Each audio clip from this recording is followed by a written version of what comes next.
To AI Edu Vista. Today we are going to decode just launched ChatGPT 5.2. For deep insights on other latest AI topics, do explore our channel. If you like our content, please hit the subscribe button. Your comments are valuable for us. Do comment. Thanks. So OpenAI just dropped its latest model, ChatGPT 5.2. And on paper, this thing was an absolute monster, a massive leap forward in reasoning, in performance, the whole shebang. But then when it actually hit the public, something went, well, very wrong.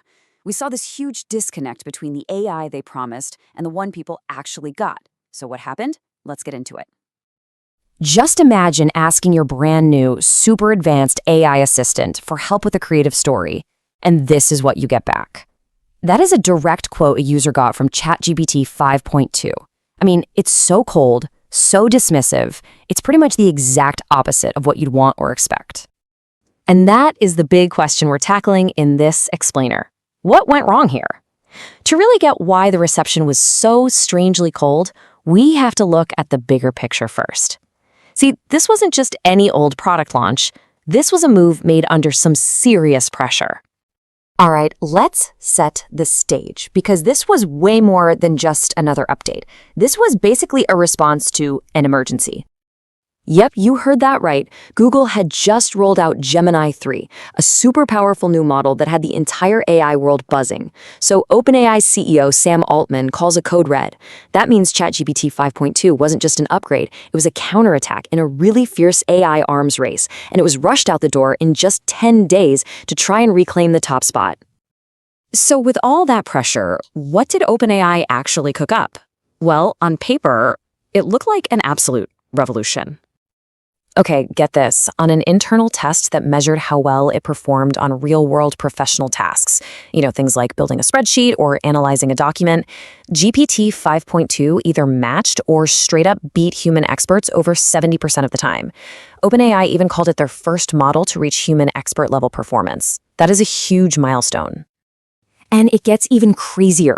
On the Amy 2025 math competition, which is a legitimately hard test for the smartest high school kids, it scored a perfect 100%. This was the first time any AI model had ever done that. Now this is where it gets really wild. Just look at the sheer scale of this improvement in raw intelligence. Seriously, look at that jump. This benchmark tests abstract reasoning, the kind of thinking you can't just memorize your way through.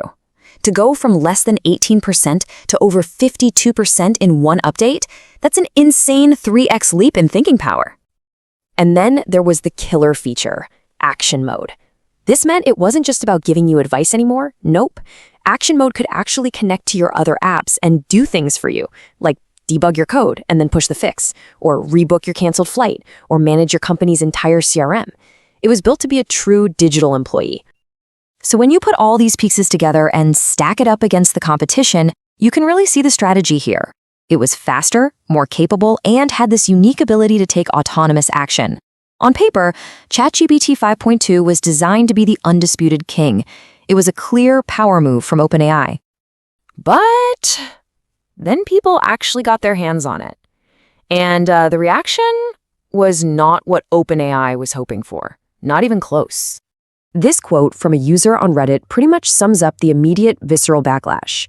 While the engineers were probably celebrating these record-breaking benchmarks, the forums were just flooding with pure rage. So what on earth was the problem?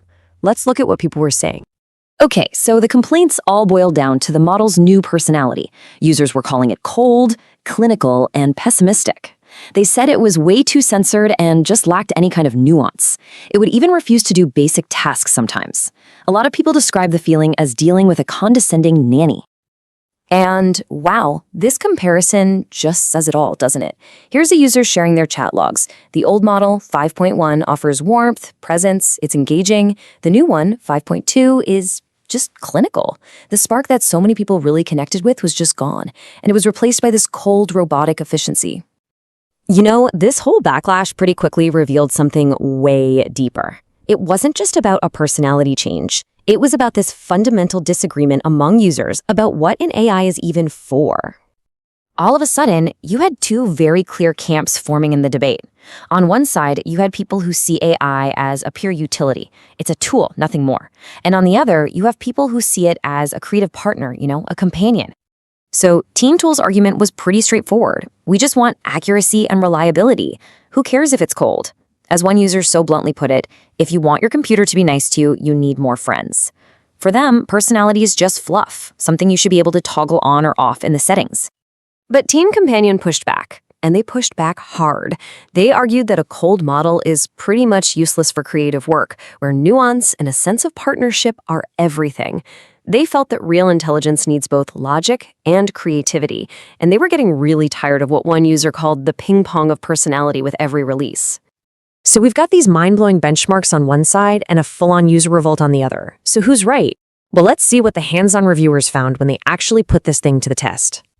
Okay, here's where it gets kind of weird. In a head-to-head test from Tom's Guide, ChatGPT 5.2 actually beat its big rival Gemini 5-2. And get this, it won in prompts that required nuanced, psychologically insightful, and more human-like responses. The very things that tons of users were saying it totally lacked. And then you've got this take from power user Matt Schumer, which kind of echoes this whole complex picture. He found it incredibly impressive at following really complex instructions and trying difficult tasks, especially for things like coding. But he also pointed out its biggest flaw. It was often just painfully slow. So when you boil it all down, the verdict seems pretty clear. ChatGPT 5.2 is a work update, not a fun one. It was optimized for things like accuracy, reliability, and completing economically valuable tasks. The trade-off was that casual, conversational spark that a lot of users had really come to love. And that really brings us to the big takeaway here. This whole episode isn't just about one company's botched rollout. It's about a growing identity crisis for AI itself. Because as these models get more and more powerful and woven into our daily lives, this fundamental question comes up. Who gets to decide what an AI should be? Is it the engineers who build it for performance? Or is it the millions of different users who actually talk to it every single day? The Great Disconnect proves one thing for sure. A model's personality might just be as important as its intelligence.